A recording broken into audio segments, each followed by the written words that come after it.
Hello guys, this is Jatin Balotra. From today I am going to discuss with you daily current affairs. जैसा कि आप जानते हो, चाहे वो यूपीएससी लेवल का एग्ज़ाम हो, सेंटर स्टेट का कोई भी एग्ज़ाम हो, उन सब में करंट अफेयर्स का काफ़ी ज़्यादा वेटेज होता है।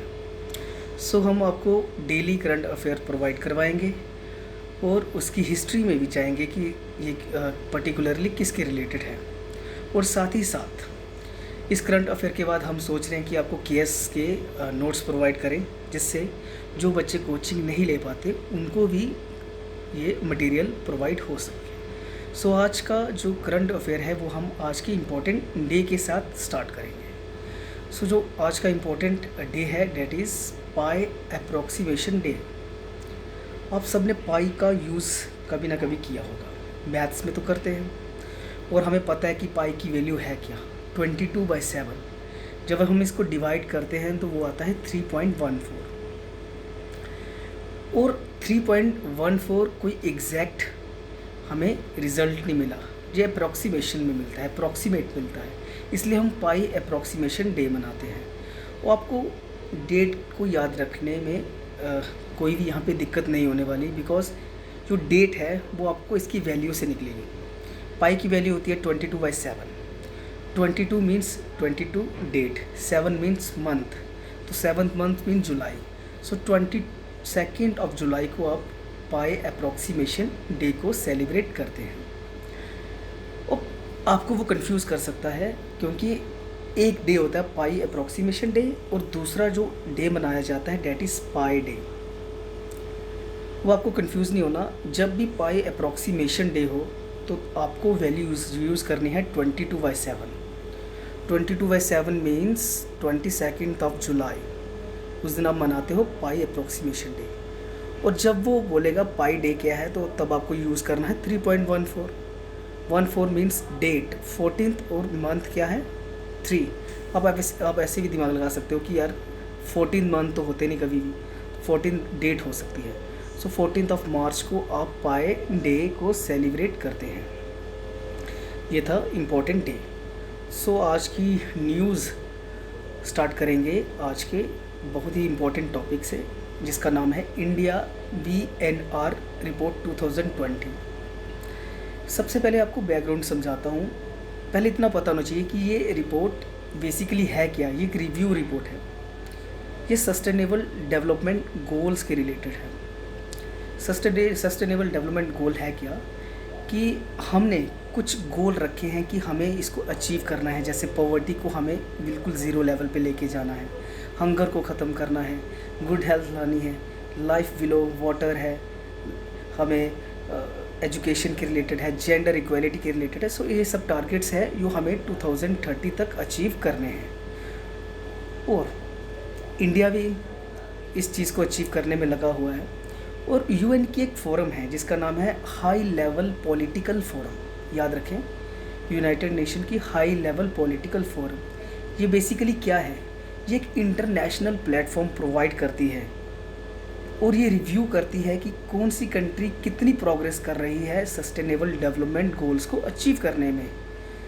सो ये इंडिया की VNR वॉलंटरली नेशनल रिव्यू, ये बेसिकली है क्या, ये एक रिव्यू रिपोर्ट है। हमने ये रिव्यू रिपोर्ट किसको दी है, ये हाई लेवल पॉलिटिकल फोरम को हमने प्रोवाइड करी है। ये इस टाइप की सेकंड रिपोर्ट थी। हम बताते हैं कि इंडिया ने कितना अचीव किया है और कितना नहीं किया है।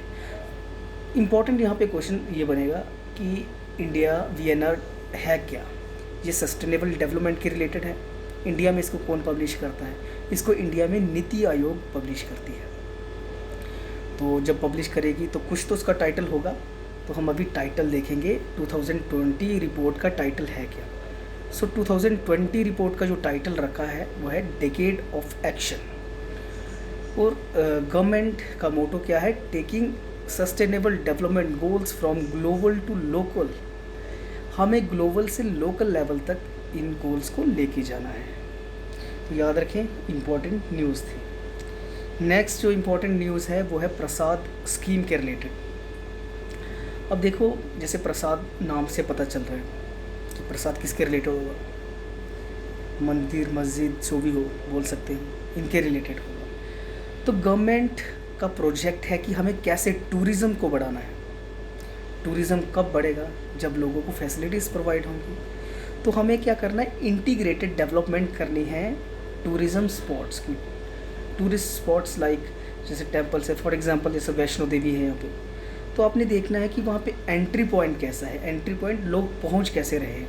अगर आपको वहाँ पे रेलवे बसेस की फैसिलिटी अच्छे से है, ऑटोमेटिकली टूरिज़्म बढ़ेगा। बाकी तो सेकेंडरी चीज़ें हैं ना, कि वहाँ पे वाटर सैनिटेशन कैसा है, वाटर ड्रिंकिंग वाटर अवेलेबिलिटी है, वहाँ पे रूम्स की अवेलेबिलिटी है। जब ये सब चीज़ें होंगी ऑटोमेटिकली आपका क्या होगा, टूरिज़्म बढ़ेगा।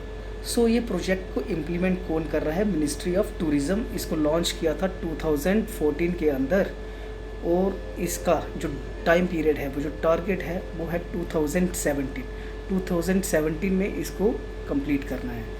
तो न्यूज़ जब भी पूछे जाए, PRASAD scheme it is related to integrated development of and identified pilgrimage and heritage destination, so it is implemented by ministry of tourism.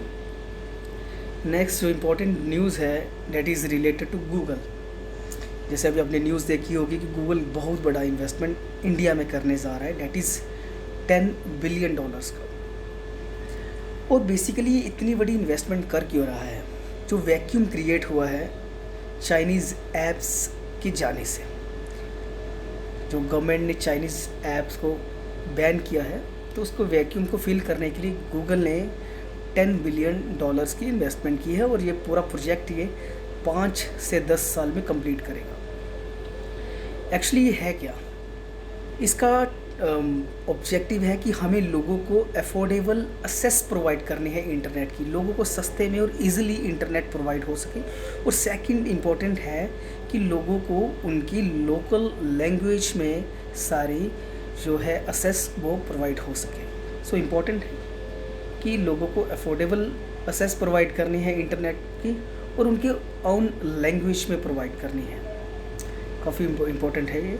आप बस इसको इंटरनेट तक ही ना समझिए, क्योंकि बिकॉज इसमें आपको एजुकेशन, हेल्थ, एग्रीकल्चर, बिजनेस को भी एम्पावर करने की बात करी जा रही है। तो ये ओवरऑल एक अम्ब्रेला टर्म कह सकते हैं for the internet assessment. Okay, so ये काफ़ी इम्पोर्टेंट न्यूज़ थी।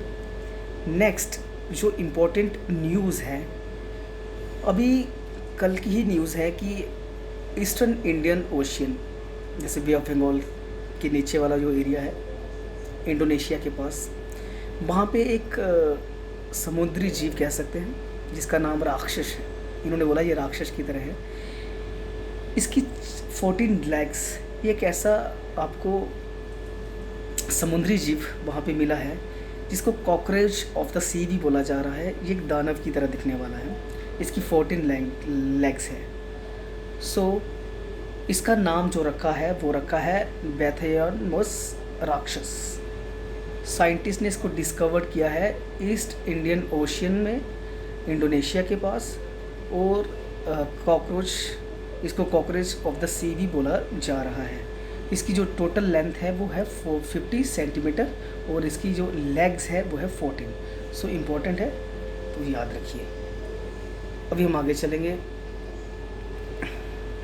जो 23 जुलाई का इम्पोर्टेंट डे है वो है नेशनल रिफ़्रेशमेंट डे। नाम से पता चल रहा है कि रिफ़्रेश होना। ये डे बेसिकली मनाया जाता है जब समर होती है, कि लोग अपने कामों में ऐसे बिज़ी हो जाते हैं, लोगों को कुछ ब्रेक चाहिए, तो लोग थोड़ा सा ब्रेक, थोड़ा रिफ़्रेश होने के लिए ये डे मनाते हैं। तो याद रखिए किसके लिए है, कि थोड़ा सा अपने आप को चिल मारना है या वैसा।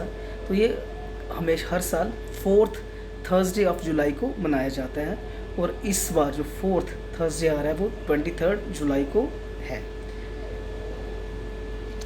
This day is celebrated to remind, refresh oneself from the busy and hectic routine। Second जो इम्पोर्टेंट न्यूज़ है वो असम से निकल के आ रही है। वहाँ पे जो दिहांग पटकाई वाइल्ड लाइफ सेंचुरी है, गवर्नमेंट ने अप्रूव कर दिया है कि उसको अभी हम नेशनल पार्क में अपग्रेड कर देंगे। अब देखो, जब वो नेशनल पार्क में अपग्रेड कर देंगे, देखो होता क्या है जब भी कोई चीज़ को हम नेशनल पार्क अपग्रेड करते हैं, जब कोई नेशनल पार्क है वहाँ पे बाहर की इंटरफेरेंस ख़त्म हो जाती है, किसी को भी वहाँ पे अलाउ नहीं होता। मीन्स आपको कंजर्वेशन एंड प्रोटेक्शन वहाँ पे ज़्यादा है। सो दिहांग पटकाई वाइल्ड लाइफ सेंचुरी को अपग्रेड करने वाले हैं नेशनल पार्क को, ताकि वहाँ पे कंजर्वेशन अच्छे से हो सके। अब इम्पोर्टेंट न्यूज़ बनती है क्या, असम में होगा क्या। इससे पहले असम में 5 नेशनल पार्क और हैं। जब इसको हम नेशनल पार्क बना देंगे तो असम में टोटल 6 नेशनल पार्क हो जाएंगे।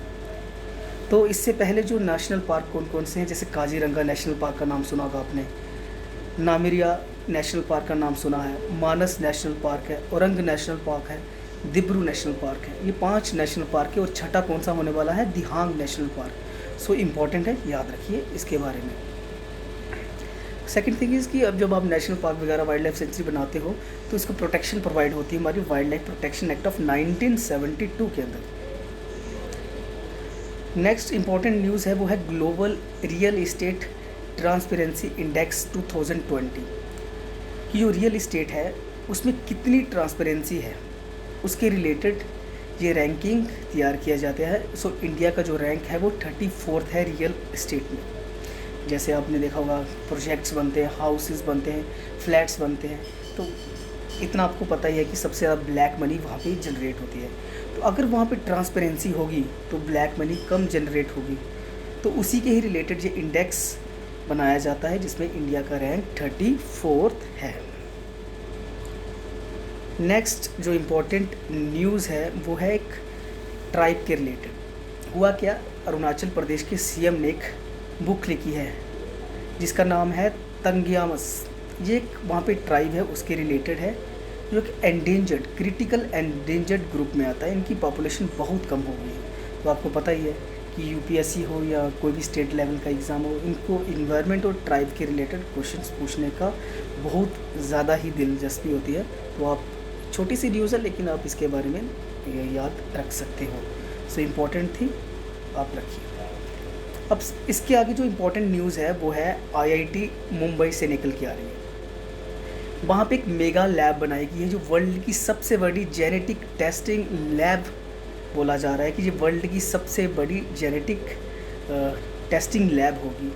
और इस लैब को बनाया कैसे है, याद रखना, जो आईआईटी मुंबई से पढ़ के लोग गए हैं, अच्छी अच्छी पोस्ट पे हैं, उन सब ने अपना फ़ंड इकट्ठा किया और इस लैब में लगाया है और इस तरीके से इस लैब को बनाया है। सो ये था टोटल आज का डिस्कशन। सो आप इसको ध्यान रखिए और अच्छे से पढ़िए। हम आपको रोज़ ऐसे ही करंट अफेयर प्रोवाइड करते रहेंगे। Thank you very much.